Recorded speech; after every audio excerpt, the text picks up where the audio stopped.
At the end of the day, with AQUACROSS, we answer to a call for tenders from the Commission, from the Horizon 2020 program on the biodiversity and causalities challenge. And basically the remit, what we had to answer for was, okay, it's about understanding what biodiversity really provides for us, no? Also as well, evidence is telling us that it's declining quite badly. And there's a need, at least that's the way DG Research was looking into it, of documenting and evaluating two things. One is the effects of driver of change to biodiversity, and then the second one is to try to understand a little bit better the link between biological diversity, ecosystem functions and resilience, and in turn to ecosystem service provision. And they were hoping that these actions will help to ensure effective policy and sustainable development. Well, why did I come here to this event? This event is about bringing formerly disparate areas in aquatic policy areas together. Freshwater and marine, the economics of it, the science of it, the policy of it. And those are exactly the topics that we're interested in DG Environment right now. So that's just the right topic to work on. I would expect from this project is that the people who implement get better tools to do so, and get that in a timely manner so that when the next wave of implementation comes, that they have better tools than they have today to just do their challenging jobs better than they could do until now. So we have the instruments. The question is how to make them much more ambitious and also much more effective. I think we need a better implementation on the ground. I don't think we need innovation in policy necessarily. We may need some reinforcement of environmental concerns in other policies, be it transport, energy or agriculture, just to name three of the big ones. We scientists tend to like things that we get simple and clear and nice and perfect. And when you are working close to the real life, the only way to do it is to accept that it is messy and imperfect. I think this project can help us because we are facing, again, challenging issues in terms of how to approach, how to make assessments. How innovative can we be in terms of assessment? So what happens when we focus not just on the different aquatic realms, but if we link those aquatic realms and we think about things like ecotones, transitional areas, but also lessons to be learned from the freshwater community to the marine community and the other way around. And another thing I would like to recommend is that involve these stakeholders from the start on. So it's already 1 year going on. But they can provide you with their real questions, and sometimes they have experience or data or whatever. They are the eyes and ears in the field, so it's good to put your science and your own questions to them too, and that from the start on. I think then the outcome of your work is much larger.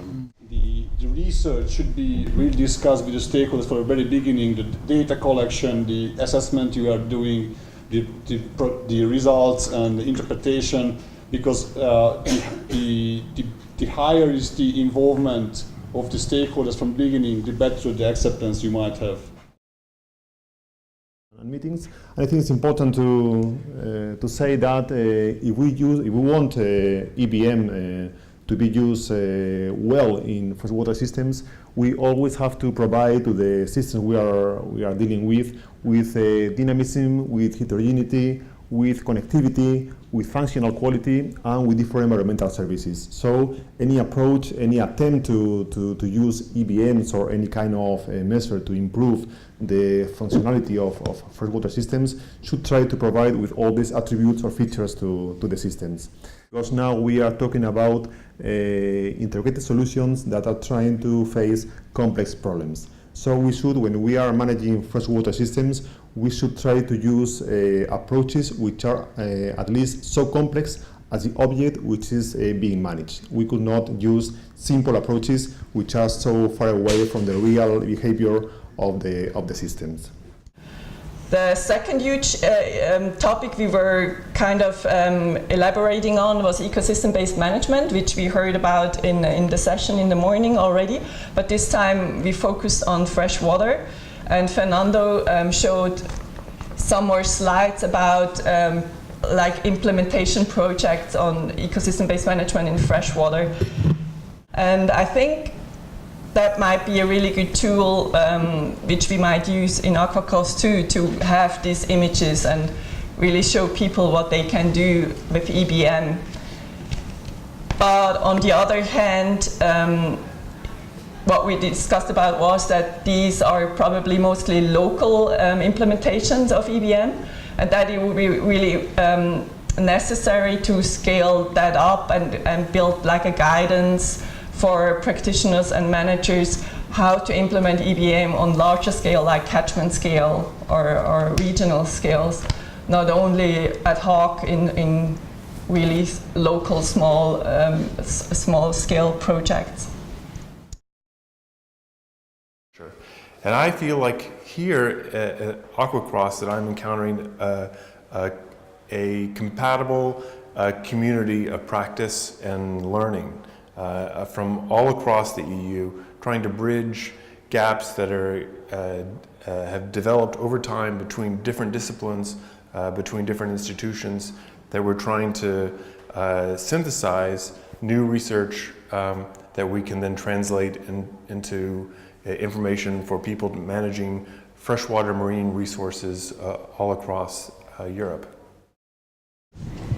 We thought that the most sustainable thing to do was to stop using natural resources of our planet. So recycling was a solution if we could develop a new generation of products with the same design, quality and technical properties as the best non-recycled product. Well, I wanted to come to this forum of the AQUACROSS basically because there is so much going on in European water policy, not just protecting the water resources, but also building ecosystem services that feed communities, that protect them from high water, from flood water, or that provide business opportunities. It's this innovation at the interface between natural resource management, the institutions we have for governing water resources, and the business opportunities that come out of that. Within the AQUACROSS there is something very specific, and that is it's a research project that is designed not only by researchers being curious about something, interested in the methodology, but the whole process is done together with people who have responsibility for the management for water resources in public administration, some of them for shipping or for fishing or for other businesses. It's this dialogue between researchers wanting to produce something that's not just scientifically excellent and good, but also relevant for policies and for practitioners. That is the specific thing about AQUACROSS. It's the combination of scientific excellence and practical relevance, and getting the communities to come together in this wonderful location and discussing these issues and helping one another. That is what is exciting about this project.